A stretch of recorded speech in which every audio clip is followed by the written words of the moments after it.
గత 3 రోజుల క్రితం ఇంజెక్షన్ వికటించి మనూరు మండలం షేర్లింగరకు చెందిన ప్రశాంత్ 14 సంవత్సరాలకు చెందిన బాలుడు మృతి చెందిన విషయం తెలిసిందే. సోమవారం డిప్యూటీ డిఎంహెచ్ఓ సంధ్యారాణి గ్రామాన్ని సందర్శించారు. బాలుడి మృతికి గల కారణాలు అక్కడి స్థానికులను అడిగి తెలుసుకున్నారు. ఎలాంటి అనుమతులు లేకుండా క్లినిక్ నడపడం నేరమని అన్నారు. ఇంజెక్షన్ వికటించి చనిపోయినట్లు ఆమె పేర్కొన్నారు.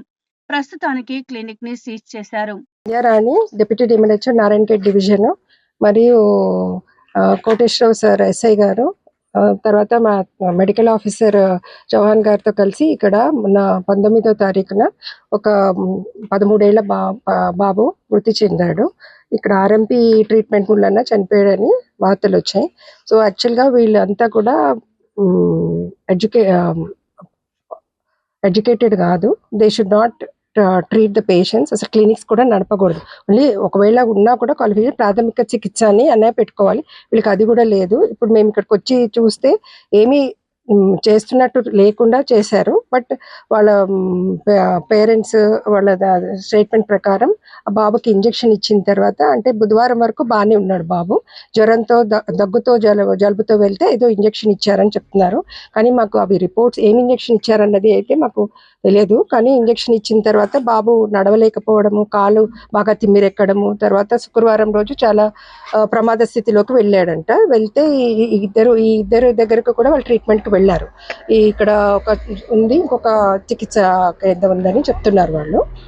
సో ఆ బాబుకు వికటిచ్చిన తర్వాత వాళ్ళు ఇక్కడున్న ఆర్ఎంపీ ఎవరైతే ఉన్నారో ఆయన బీదర్కి తీసుకెళ్ళమని చెప్పారట.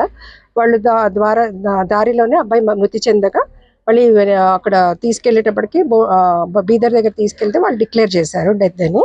సో ఇక్కడ మళ్ళీ మన నారాయణఖేడ్ హాస్పిటల్కి మళ్ళీ మొన్న శనివారం తీసుకెళ్లి పోస్ట్ మార్టం చేయగా, అంటే మోస్ట్లీ ఏదో ఇంజెక్షన్ ఇచ్చినప్పుడు ముళ్ళన్న వికటించి బ్లడ్లోకి ఇన్ఫెక్షన్ వెళ్ళి, తెలీదమ్మా మనకి ఏమీ రిపోర్ట్స్ ఏమీ లేవు.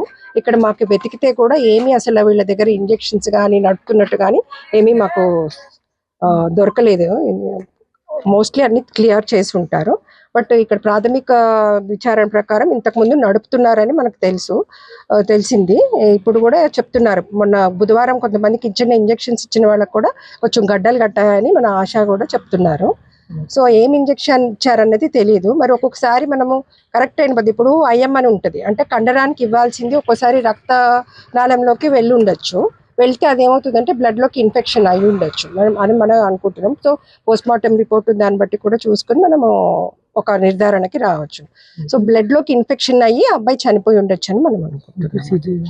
అందుకే మేము ఇక్కడ చూసి, యాక్చువల్గా వీళ్ళు నడపకూడదు, ఎవరు కూడా మనకి డిగ్రీలు కానీ ఏమీ లేని వాళ్ళు నడపకూడదు. అంటే యూజువల్గా రూరల్లో మనకి తెలుసు కదా, ఇంజెక్షన్స్ కోసం వాటి కోసం వస్తుంటారు. వాళ్ళు ఇవ్వకూడదు అసలు. వాళ్ళు ఒకవేళ ఇచ్చినా కూడా, ఒకవేళ క్వాలిఫైడ్ కూడా లేకపోయినా ఆర్ఎంపీ అని టాబ్లెట్ వరకే ఇవ్వాలి, కానీ వాళ్ళు ఇంజెక్షన్ కానీ ఐవి ఫ్లూయిడ్లు కానీ పెట్టకూడదు.